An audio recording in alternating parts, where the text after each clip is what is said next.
awalnya berdasarkan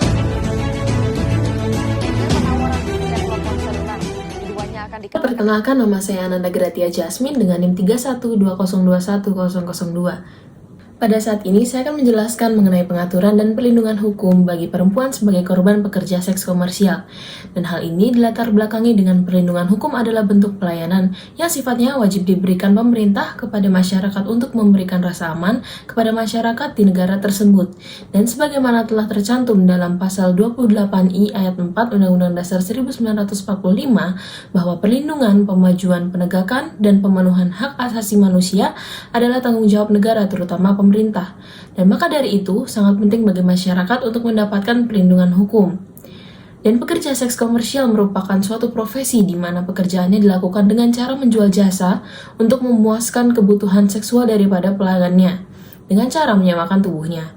Melihat dari banyaknya berita tentang kasus kekerasan seksual dan perdagangan orang yang menjadikan PSK adalah target, tentu menimbulkan pertanyaan mengenai bagaimana perlindungan kekerasan seksual kepada para pekerja seks komersial tersebut. Dan dalam pasal 1 angka 1 Undang-Undang Dasar Nomor 21 Tahun 2007 tentang pemberantasan tindak pidana perdagangan orang dikatakan bahwa perdagangan orang adalah tindakan perekrutan, pengangkutan, penampungan, pengiriman, pemindahan, atau penerimaan seseorang dengan ancaman kekerasan, penggunaan kekerasan, penculikan, penyekapan, pemalsuan, penipuan, penyalahgunaan kekuasaan atau posisi rentan, penjeratan utang atau memberi bayaran atau manfaat, sehingga memperoleh persetujuan dari orang yang memegang kendali atas orang lain tersebut, baik yang dilakukan di dalam negara maupun antar negara, untuk tujuan eksploitasi atau mengakibatkan orang tereksploitasi. Di dalam kasus TPPO, seringkali ditemukan bahwa hak-hak korban itu tidak terpenuhi atau malah diabaikan.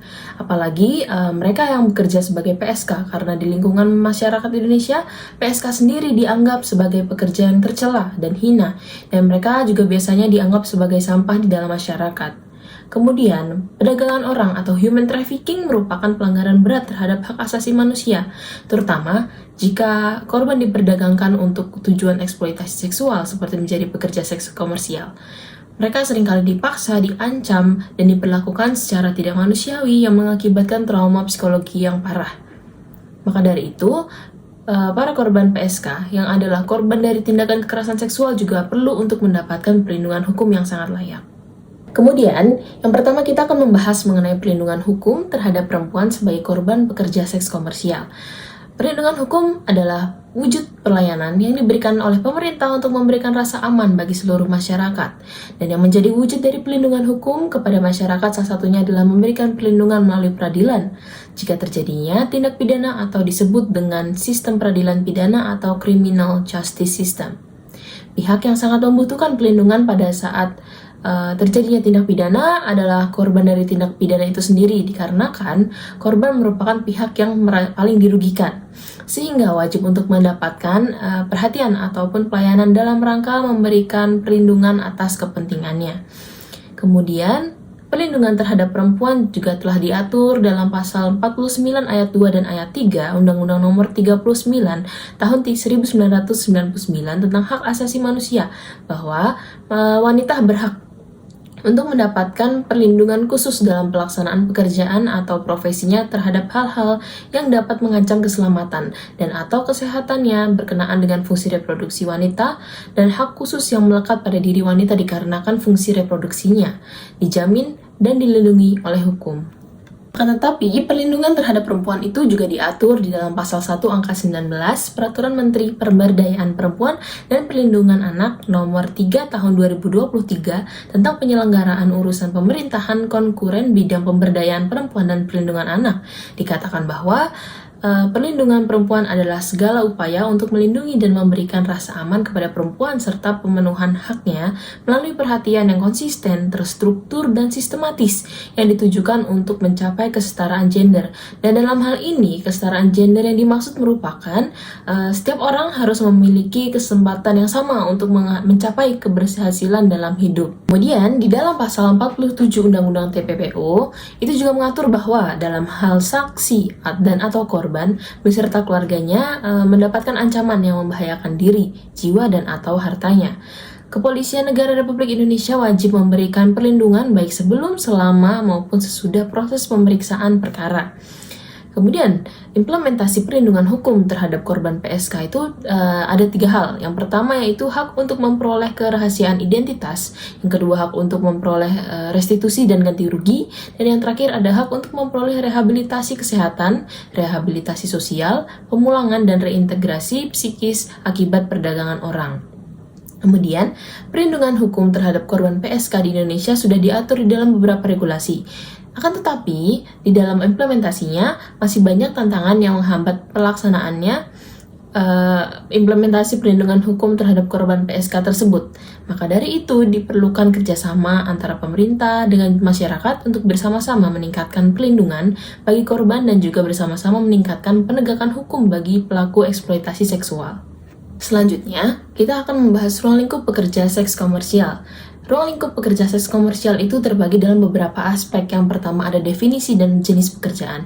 PSK atau pekerja seks komersial merupakan istilah yang diberikan kepada seseorang wanita yang menyediakan dirinya kepada banyak laki-laki untuk mengadakan hubungan intim dengan mendapatkan bayaran berupa uang dan lain sebagainya. Dan yang kedua ada aspek ekonomi. Selain untuk terpenuhinya kebutuhan ekonomi, ada pula yang menjadikan pekerja seks komersial untuk gaya hidup. Gaya hidup menunjukkan bagaimana orang mengatur kehidupan pribadinya, perilaku di depan umum, dan juga usaha menjadikan dirinya unik.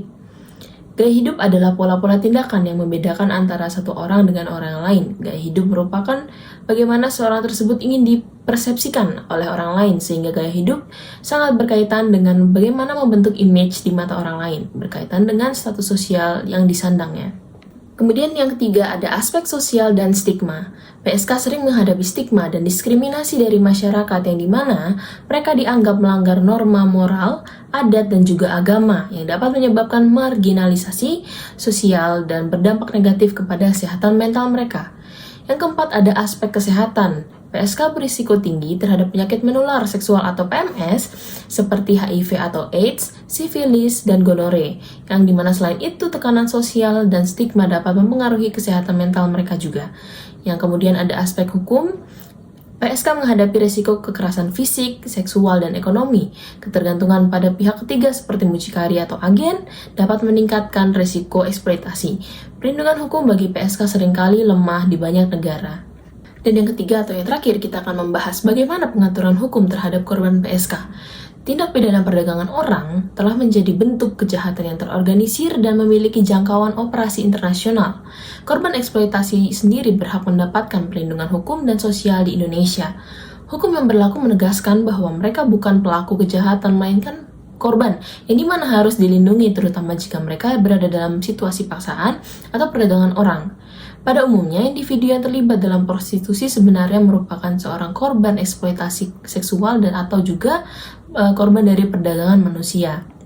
Perlindungan korban dalam perkara tindak pidana perdagangan orang itu dilaksanakan berdasarkan Undang-Undang Nomor 31 Tahun 2014 tentang perubahan atas Undang-Undang Nomor 13 Tahun 2006 tentang perlindungan saksi dan korban, kecuali ditentukan lain dalam Undang-Undang Nomor 21 Tahun 2007 tentang pemberantasan tindak pidana perdagangan orang.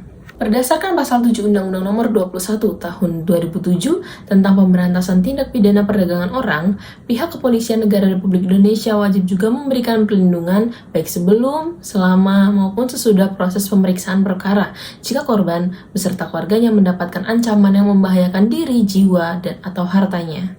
Perlindungan kepada korban dalam Undang-Undang Pemberantasan Tindak Pidana Perdagangan Orang dapat diwujudkan dalam bentuk pemenuhan hak-haknya yang terdiri dari ada hak untuk memperoleh kerahasiaan identitas terletak pada pasal 44, ada hak untuk memperoleh restitusi atau ganti rugi terletak pada pasal 48, kemudian ada hak untuk memperoleh rehabilitasi kesehatan, rehabilitasi sosial, pemulangan, dan reintegrasi sosial dari pemerintah apabila yang bersangkutan mengalami penderitaan fisik maupun psikis akibat perdagangan orang terletak pada pasal 51 Undang-Undang Pemberantasan Tindak Pidana Perdagangan Orang.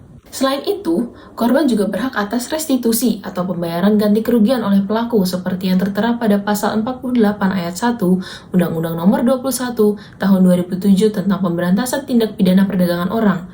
Sedangkan di dalam pasal 48 ayat 2 Undang-Undang Nomor 21 Tahun 2007 tentang Pemberantasan Tindak Pidana Perdagangan Orang serta penjelasan ditegaskan bahwa restitusi untuk setiap korban tindak pidana perdagangan orang atau ahli warisnya berupa ganti kerugian atas kehilangan kekayaan atau penghasilan dari si korban, mengalami penderitaan, mengganti kerugian atas biaya untuk tindakan perawatan medis dan atau psikologis jika si korban mengalaminya, dan atau kerugian lain yang diderita oleh korban. Dan ada juga hak korban yang lain yang harus dipenuhi, yaitu hak korban atas rehabilitasi, yang dimana rehabilitasi merupakan serangkaian aktivitas pelayanan yang ditunjukkan untuk memulihkan dan mengembangkan kemampuan seseorang yang mengalami disfungsi sosial sehingga dapat melaksanakan fungsi sosialnya secara wajar. Dari penjelasan yang sudah saya sampaikan dapat ditarik kesimpulan bahwa perlindungan hukum terhadap pekerja seks komersial atau PSK sebagai korban eksploitasi telah diatur secara komprehensif di dalam Undang-Undang Nomor 21 Tahun 2007 tentang Pemberantasan Tindak Pidana Perdagangan Orang dan juga di dalam Undang-Undang Nomor 31 Tahun 2014 tentang Perlindungan Saksi dan Korban. Dan berdasarkan regulasi tersebut, PSK yang menjadi korban trafficking memiliki hak-hak yang dijamin oleh hukum meliputi kerahasiaan identitas, restitusi atau ganti rugi, rehabilitasi kesehatan dan sosial, serta pelindungan keamanan dari kepolisian. Namun di dalam implementasinya, terdapat beberapa tantangan yang menghambat efektivitas perlindungan hukum tersebut. Stigma sosial yang masih kuat di masyarakat seringkali membuat korban enggan untuk melapor. Dan selain itu, terdapat permasalahan dari sisi penegak hukum, yang dimana hak restitusi seringkali tidak dicantumkan di dalam BAP, serta kurangnya sikap proaktif hakim di dalam memberikan restitusi kepada korban. Dan yang terakhir, PSK sebagai kelompok rentan menghadapi berbagai resiko dalam pekerjaannya termasuk kekerasan fisik dan seksual, penyakit menular, seksual, eksploitasi ekonomi, serta diskriminasi sosial. Mengingat dari kompleksitas permasalahan ini, diperlukan juga kerjasama yang erat antara pemerintah dan masyarakat untuk meningkatkan perlindungan terhadap korban, serta memastikan bahwa penegakan hukum yang tegas terhadap para pelaku eksploitasi. Sekian yang dapat saya sampaikan. Terima kasih.